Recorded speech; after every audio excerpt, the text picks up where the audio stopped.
Hai anak-anak, bertemu kembali dengan program Gemar Matematika bersama Pak Ridwan.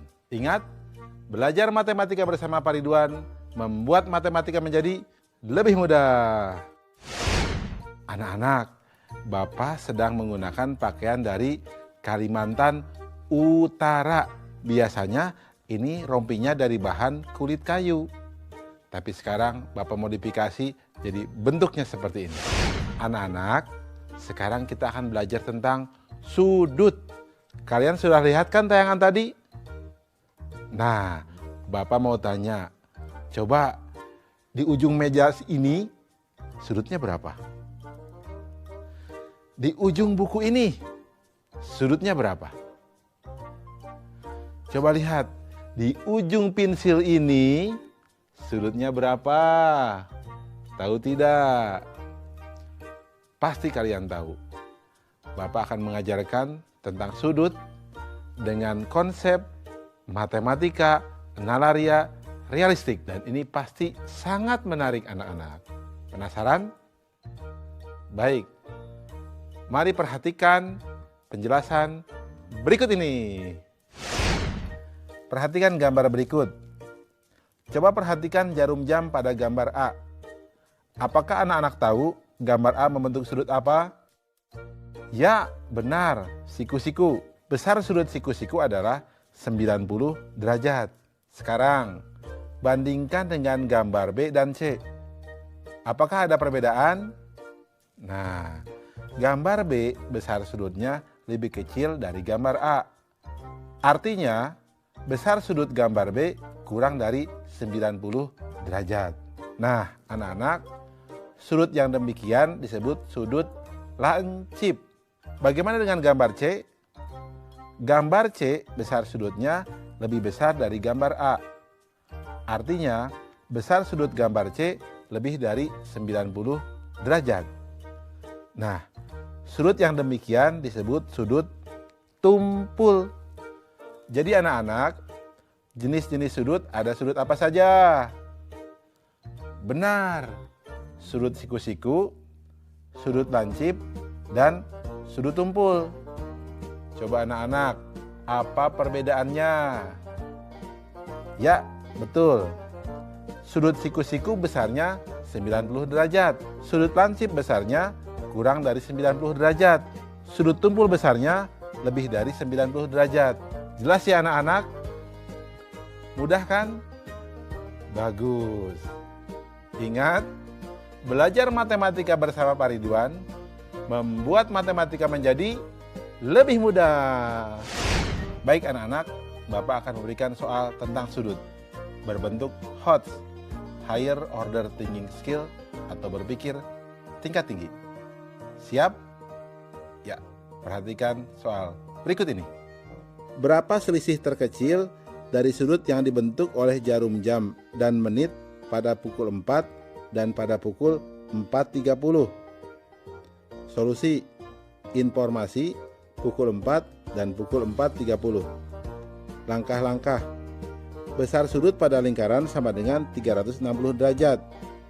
Besar sudut setiap bilangan sama dengan 360 derajat dibagi 12 sama dengan 30 derajat.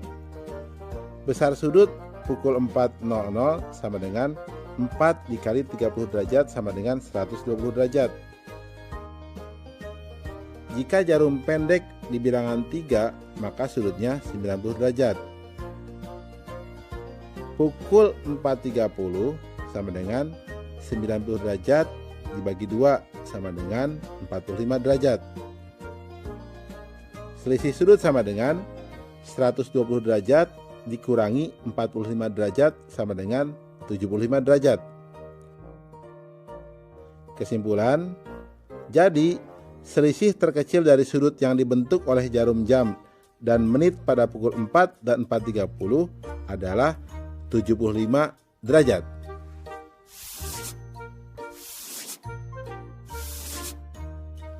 Mudah ya anak-anak ya? Belajar matematika bersama Pak Ridwan membuat matematika menjadi lebih mudah.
Hai anak-anak, berjumpa kembali dengan program Gemar Matematika bersama Pak Ridwan. Ingat, belajar matematika bersama Pak Ridwan, matematika menjadi lebih mudah. Anak-anak, Bapak sedang menggunakan pakaian dari Kalimantan Utara. Nah, senjata khasnya dari sana adalah mandau. Ingat ya mandau? Tahu ya mandau? Ya, bagus. Nah, anak-anak, sekarang Bapak akan menerangkan tentang garis sejajar, berpotongan, dan garis berhimpit. Kalian sudah lihat kan tayangan tadi? Nah, ada kereta api. Lihat relnya. Kalau dua yang sejajar, dia tidak pernah bertabrakan. Ya, karena dia sejajar. Nah, sekarang kalian lihat kalau kereta api di persimpangan jalan. Dia pasti berpotongan. Jelas ya? Bapak akan memberikan contoh yang lain. Kalian suka lihat di jam dinding pukul 12 tepat. Apa yang terjadi? Betul. Jarum panjang dengan jarum pendeknya berhimpit. Anak-anak, Bapak akan jelaskan konsep tadi dengan konsep matematika nalaria realistik supaya lebih jelas dan nalar kalian pun terasa. Kalian penasaran? Baik, perhatikan penjelasan berikut ini. Baik anak-anak, Bapak akan mengajarkan tentang pemahaman konsep garis yang sejajar, berpotongan, dan berhimpit. Perhatikan penjelasan berikut ini. Pada gambar kubus di samping terdapat beberapa garis, yaitu garis AB, BC, CD, DA, dan lainnya. Di antara garis-garis tersebut terdapat garis yang tidak akan berpotongan, yaitu garis AB dan garis EF, garis AE, dan garis BF. Silahkan kalian lihat contoh yang lainnya. Nah, garis-garis yang demikian disebut garis sejajar. Jadi, apa itu garis sejajar? Garis sejajar adalah dua buah garis yang memiliki jarak tetap dan tidak akan pernah berpotongan jika diperpanjang. Nah anak-anak, bagaimana jika garisnya berpotongan? Coba perhatikan bidang ABFE. Garis AB berpotongan dengan garis AE dan garis BF. Garis AE berpotongan dengan garis AB dan garis EF.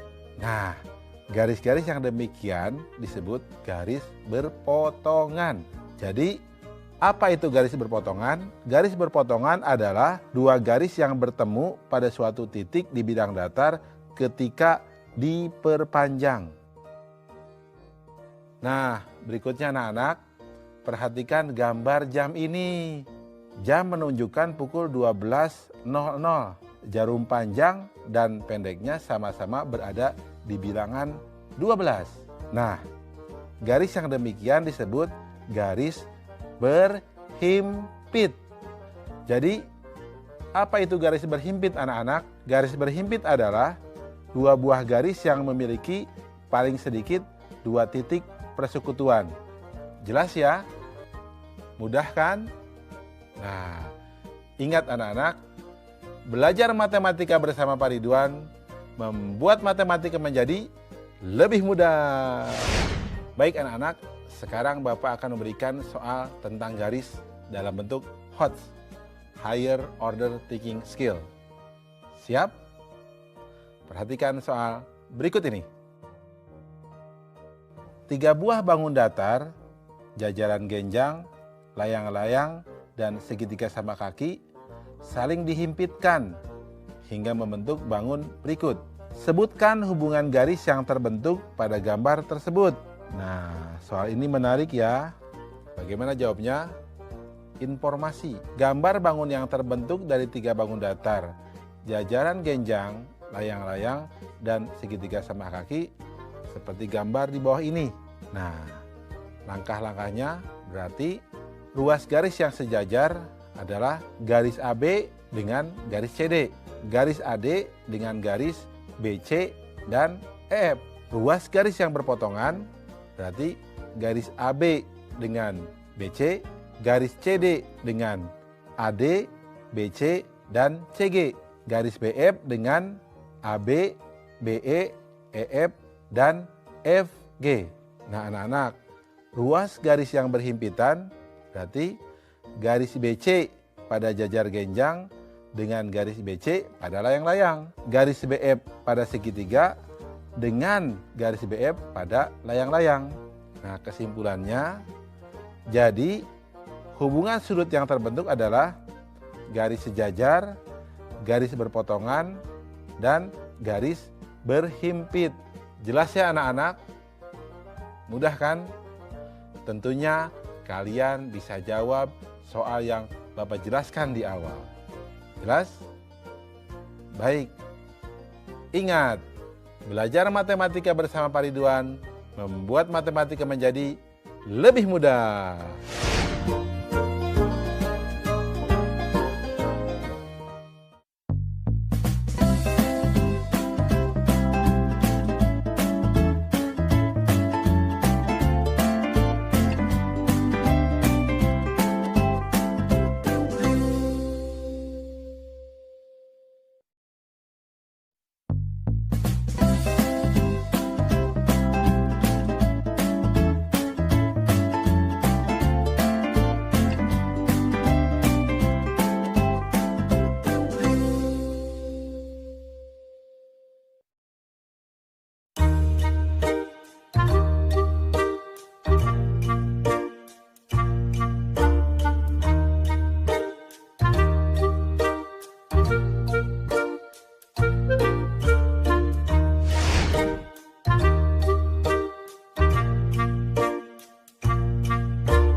Hai anak-anak, berjumpa lagi dengan program Gemar Matematika bersama Pak Ridwan.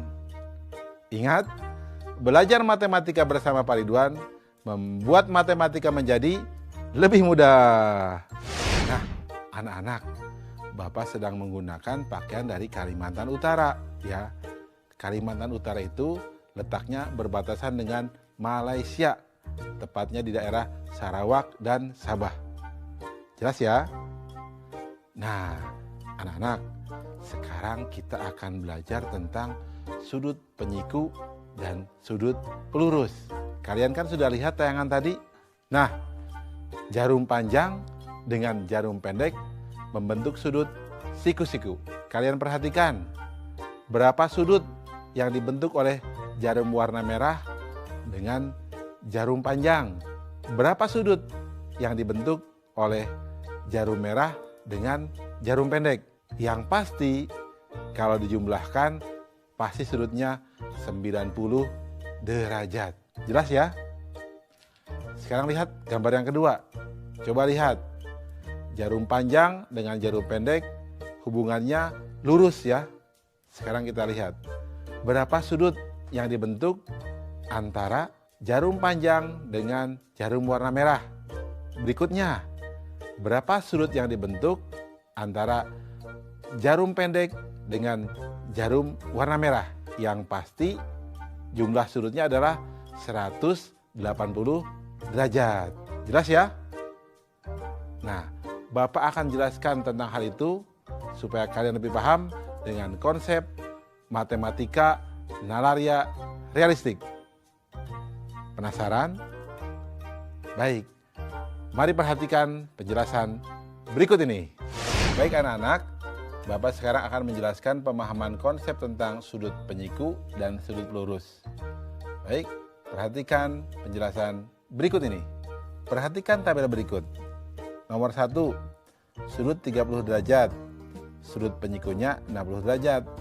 Jumlah sudutnya 90 derajat. Nomor 2, sudut 45 derajat. Sudut penyikunya 45 derajat, jumlah sudutnya 90 derajat. Nomor 3, sudut 72 derajat, sudut penyikunya 18 derajat, jumlah sudutnya 90 derajat. Nah anak-anak, tahu tidak apa sudut penyiku itu? Nah, Bapak beritahu ya. Sudut penyiku adalah sudut di mana sudut ditambah sudut penyikunya menghasilkan 90 derajat. Baik anak-anak, jadi hubungan antara sudut dengan sudut penyiku adalah sudut ditambah sudut penyikunya sama dengan 90 derajat. Nah, anak-anak, mari perhatikan tabel selanjutnya. Nomor 1, sudut 30 derajat ditambah sudut pelurusnya 150 derajat, jumlah sudutnya 180 derajat. Nomor 2, sudut 65 derajat ditambah sudut pelurusnya 115 derajat, jumlah sudutnya 180 derajat. Nomor 3, sudut 145 derajat ditambah sudut pelurusnya 35 derajat, jumlah sudutnya 180 derajat. Nah anak-anak, tahu tidak hubungannya? Nah baik, Bapak akan beritahu ya. Jadi hubungan antara sudut dengan sudut pelurus adalah sudut ditambah sudut pelurusnya sama dengan 180 derajat. Jelas ya anak-anak? Mudah ya?